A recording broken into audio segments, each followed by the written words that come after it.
Bienvenido a la clase número 14 de Teología Interactiva. En el capítulo 8 de Génesis nos narra el final del diluvio universal.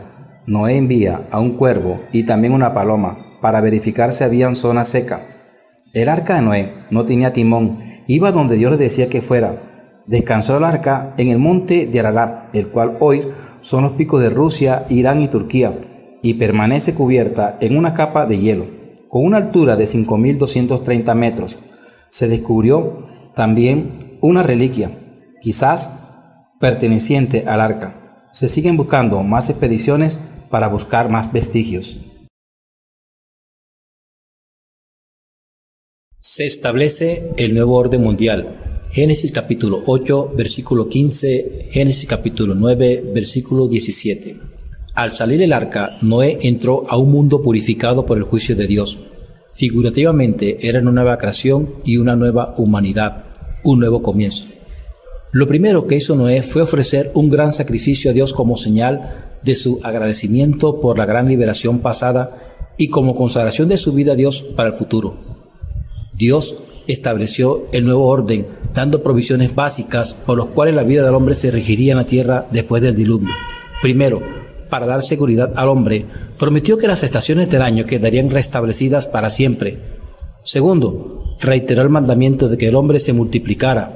Tercero, confirmó el dominio sobre los animales, dándole permiso de comer su carne, pero no su sangre. Cuarto, estableció la pena capital. Quinto, hizo pacto con el hombre, prometiendo que jamás volvería a destruir la tierra por medio de un diluvio. Ahora estudiaremos por qué se prohibió comer la sangre. Génesis capítulo 9, versículo 4.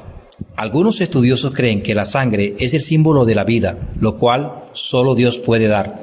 Por lo tanto, la sangre pertenece a Dios y el hombre no debe de tomarla. Pero hay una explicación más bíblica. La prohibición preparó el camino para enseñar la importancia de la sangre como medio de expiación.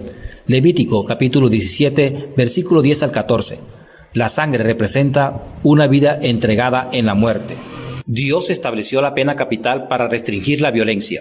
El hombre es de gran valor y la vida es sagrada, pues a imagen de Dios es hecho el hombre.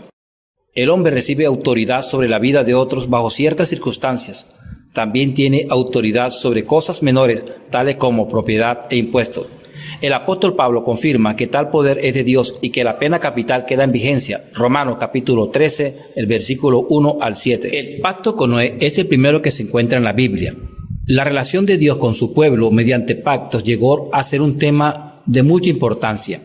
Dios estableció su pacto sucesivamente con Noé, con Abraham, con Israel, por medio de Moisés y con David.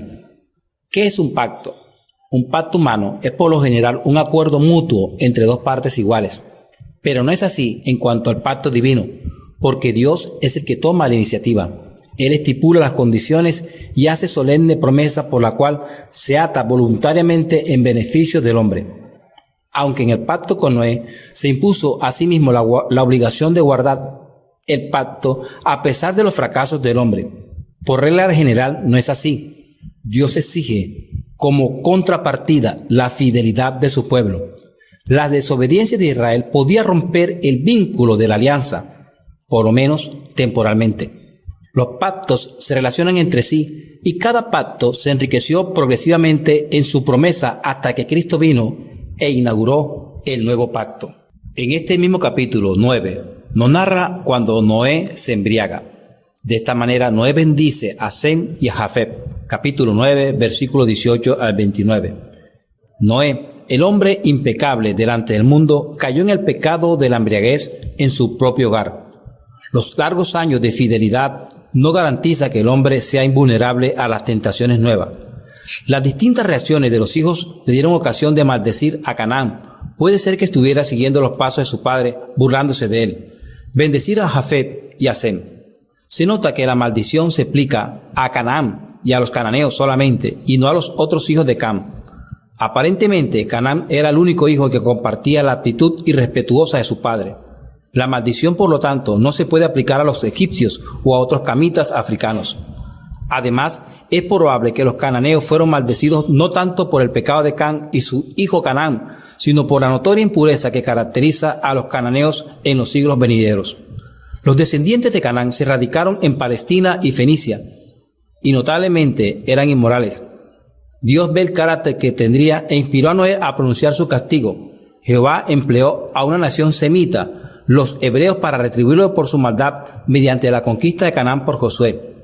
En referencias posteriores al juicio divino sobre los cananeos, Moisés lo relaciona con la extrema impiedad de ellos. Génesis capítulo 15, versículo 16. La bendición sobre Sem, traducida literalmente, es: bendito sea Jehová, el Dios de Sem. Génesis capítulo 9, versículo 26. E implica que Jehová sería el Dios de los semitas. Se cumplió notablemente en el pueblo hebreo, una raza semita.